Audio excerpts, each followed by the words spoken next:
सब कुछ टेम्पररी है। अपनी अटैचमेंट को तोड़ना ही पड़ेगा। हमारे शास्त्र बताते हैं कि 3 प्रकार के दुख होते हैं। आदि दैविक जो यूनिवर्स देता है, आदि भौतिक जो सामने वाला देता है, आध्यात्मिक जो मेरा मन मुझे खुद ही देता है। 3 प्रकार के दुख होते हैं।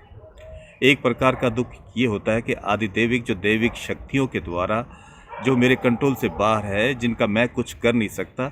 सड़क पे एक्सीडेंट हो गया, ट्रैफिक जैम हो गया, या कोई बहुत ज़्यादा गर्मी हो गई, बहुत सर्दी हो गई, अर्थक्वेक आ गया, ये सब क्या है?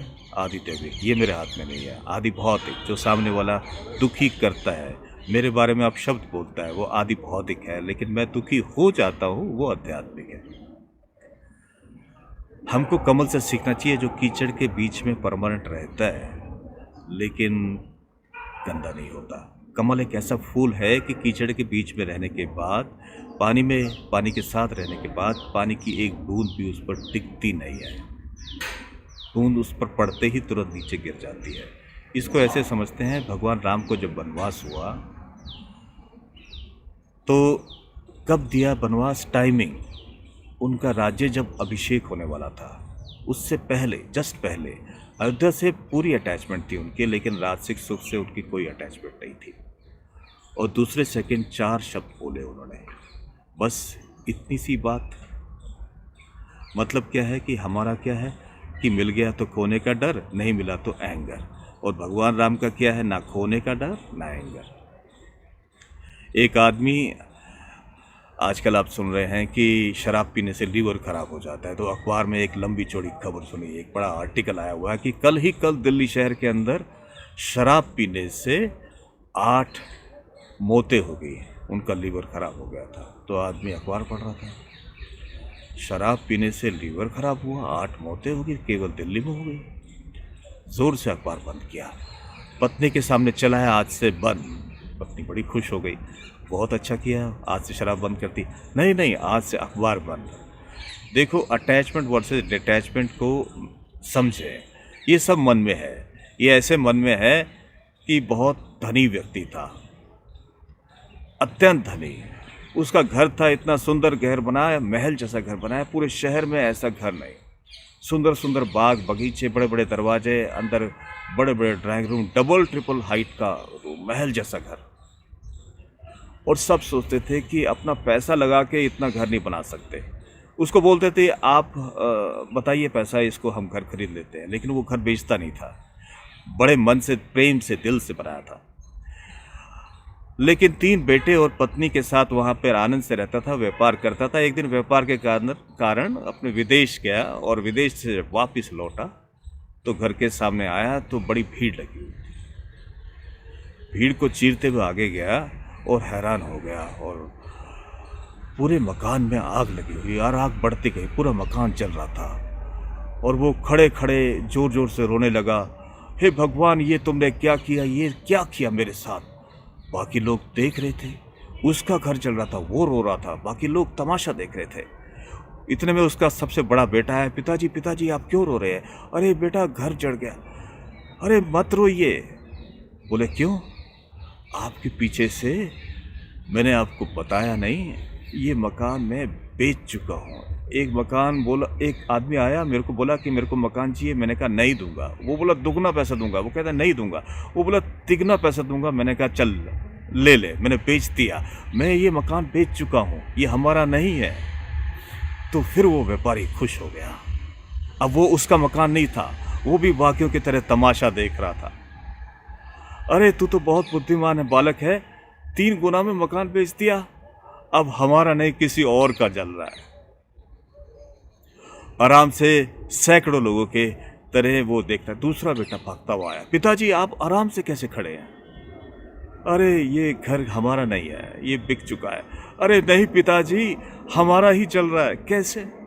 अरे इसलिए, इसने जिसको बेचा उसने सिर्फ बयाना दिया है 10%, अभी 90% जली हुई राख का कोई देगा नहीं, ये घर हमारा ही है। वो फिर रोने लगा, फिर रोना चालू। और अब लोग देख रहे हैं ये रो रहा है, इतना जोर जोर से चिल्लाने लगा, इतना, मकान जल गया जल गया। 10% पेमेंट आई है, 90% गई, अब और वो देगा नहीं। इतने में भागता हुआ तीसरा बेटा आया। वो बोला कि आप क्यों रो रहे हैं? अरे बोले कि पिताजी रोने की बात नहीं है। वो आदमी इतना ईमानदार निकला और मैं अभी उससे बात करके आया। उसने बोला कोई बात नहीं, कमिटमेंट इज़ कमिटमेंट। ये मकान के पैसे मैंने देने हैं तो देने हैं, अब जल गया ये मेरी किस्मत थी। वो वापस खुश हो गया। अब फिर किसी और का चल रहा है। इतनी सारी देर में बदला क्या? कुछ भी नहीं बदला। ना मकान बदला, ना आग बदली, और ना खड़े हुए लोग बदले, ना खरीदार और बेचने वाला बदला तो सिर्फ मन में भावना, ये मेरा है, ये मेरा नहीं है, ये मेरा है, ये मेरा नहीं है। केवल भावना बदल रही थी, जिसके कारण ये सब दुख और सुख हो रहा था। ये समझ में आ जाए तो जिंदगी से भय नाम की चीज़ निकल जाएगी। कैसे इंसान फियरलेस बन जाता है, पावरफुल बन जाता है। महारानी कुंती को प्यास लगी। उन्होंने सबसे छोटे सहदेव को बोला, सहदेव तुम तो जाओ माँ कुंती के लिए जल ले आओ। सहदेव जल घूमता घूमता एक जलाशय में गया। वहाँ पहुँचा। जलाशय पे पहुँचकर जब पानी पीने लगा, वहाँ पे एक बगुला पेड़ पर बैठा। सहदेव रुक जाओ। उसने हाथ जोड़ा, क्यों रुक जाऊं? तुम्हें मेरे प्रश्नों का उत्तर देना पड़ेगा, नहीं तो जल पीने में से तुम मर जाओगे। सहदेव हंसने लगा, जल पी लिया और वो मर गया। ये कथा सबको पता होगी, कई लोगों ने सुनी होगी, लेकिन इस कथा में था क्या? युधिष्ठिर वेट करते, सहदेव नहीं लौटे तो नकुल को बेचा, नकुल नहीं लौटा तो भीम को बेचा, फिर अर्जुन को बेचा। ये चारों के साथ यही हुआ। वो बगलों ने बोला कि मेरे प्रश्नों का उत्तर दो, नहीं तो मारे जाओगे। किसी ने उत्तर नहीं दिया, ध्यान नहीं दिया और जल पीने लगे और सब बेहोश हो गए। चारों की मृत्यु हो गई। महाराज युधिष्ठिर नाराज हो गए, चारों भाई लौटे नहीं। अब माँ कुंती को बोला कि आप यहाँ पे बैठिए, आराम करिए, मैं तुरंत आया, मैं देख के आता हूँ। वही जलाशय में पहुंचे। जैसे ही पहुंचे, चारों भाई को देखकर वो दुखी हो गए। तभी आवाज आई एक बगुले की, मैं यक्ष हूँ। युधिष्ठिर जो तुम्हारे भाइयों के साथ हुआ वो तुम्हारे साथ भी होगा अगर तुमने मेरे प्रश्नों का उत्तर नहीं दिया तो। महाराज युधिष्ठिर ने प्रणाम किया। पूछिए, आप मुझसे क्या पूछना चाहते हैं? महाराज युधिष्ठिर में कोई भय नहीं। उन्होंने बोला कि आप पूछिए। एक एक करके उन्होंने कई प्रश्न पूछे। यक्ष उनके पूछते गए और युधिष्ठिर उनको उत्तर देते गए। जैसे जैसे सारे उत्तर उन्होंने दिए, यक्ष ने कहा कि युधिष्ठिर मैं प्रसन्न हो तो धर्म के सब मर्मों को ज्ञाता हो, मैं सारे उत्तरों से संतुष्ट हूँ, इसलिए मैं अब तुम्हारे एक भाई को जीवित कर सकता हूँ इनाम में। बताओ किसको जीवित करना है? तुम्हारे भाइयों ने मेरी बात पे ध्यान नहीं दिया था, लेकिन इस संतुष्टि के कारण सिर्फ एक को जीवित करने की परमिशन है। तो जैसे ही उन्होंने कहा कि किसको जीवित करूँ, तो महाराज युधिष्ठिर ने, हे यक्ष आप ऐसा करें, नकुल को जीवित करें। यक्ष हैरान, नकुल को? नकुल? तुम्हारे साथ में तो महाबली भीम है, जिसके पास 10,000 हाथियों का बल है, उसको जीवित कर लेते। तुम्हारे पास तो धनुर्धारी अर्जुन है, त्रिलोक विजय, उसको भी नहीं बोला। महाबाहु अर्जुन है, उसको क्यों नहीं बोला जीवित करने? नकुल को क्यों बोला खाली? युधिष्ठिर ने बोला मुस्कुराकर कि हे यक्ष, धर्मात्मा पांडु की 2 पत्नियां थी, 2 रानियां थी। एक रानी माता कुंती और एक जिसके हम 3 पुत्र हैं, मैं, युधिष्ठिर और अर्जुन, और दूसरी रानी थी महारानी माद्री, उसके 2 पुत्र थे, नकुल और सहदेव। हे यक्ष, अगर माता कुंती का सबसे ज्येष्ठ पुत्र जीवित है तो धर्म के अनुसार माता माधुरी का भी सबसे ज्येष्ठ पुत्र जीवित होना चाहिए। इसलिए मैंने बोला कि नकुल को जीवित। भीम और अर्जुन से मुझे प्रेम है, लेकिन ये धर्म के विरुद्ध होता। जैसे ही यक्ष ने ये बात सुनी, यक्ष मुस्कुराए। युधिष्ठिर, तुम नहीं जानते, मैं ही तुम्हारा धर्म पिता हूँ और मैं तुम्हारी परीक्षा ले रहा था और तुम इस परीक्षा में उत्तीर्ण हुए। आज से तुम्हें धर्मराज युधिष्ठिर जाना जाएगा। डरता वही है जिसका स्टेबल इंटेलिजेंस नहीं है। जिंदगी में जो डर डर के काम करता है, किसी ने कुछ बोल दिया तो डर जाएगा, गलत हो जाएगा तो डर जाएगा, ऐसा कैसा वैसा कैसा, ये सोचते रहते हैं। हाथ से कुछ फिसल गया तो मैं बर्बाद हो गया। ये सब वही लोग हैं जिन्होंने गीता नहीं पढ़ी। आजकल के रिश्तों में मनोहर नाम का एक आदमी, उसकी पत्नी बीमार पड़ गई तो भागा अस्पताल में, डॉक्टर के पास गया। डॉक्टर डॉक्टर मेरी पत्नी बीमार हो गई, पत्नी बेहोश हो गई।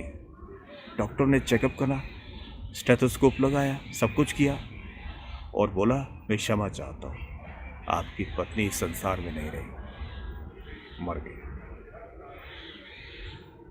तो वो सुन रहा था, दुखी हो गया, नहीं रही, मेरी पत्नी नहीं रही। इतने में थोड़ी पत्नी हिली डुली, और पत्नी जब हिली डुली तो हिलडुल की आवाज़ करके वापस हुई तो उठकर बोली कि डॉक्टर डॉक्टर मैं जीवित हूँ। पति बोला चुप कर, तुझे ज़्यादा मालूम है या डॉक्टर को ज़्यादा मालूम है। एडिसन 1914 की बात है, उनकी सबसे बड़ी फैक्ट्री में आग लग गई और आग इतनी भयंकर लगी, सब धू धू कर चलने लगा। एडिसन बाहर खड़े होकर हंसने लगे और अपने बेटे को बोले तुमने ऐसी आग देखी है? उस बेटा बोला नहीं। सबको इकट्ठा करके लाओ, अपनी माँ को, दोस्तों को, सबको दिखाओ, मैंने भी ऐसी आग नहीं देखी। पिताजी आप खुश हो रहे हैं?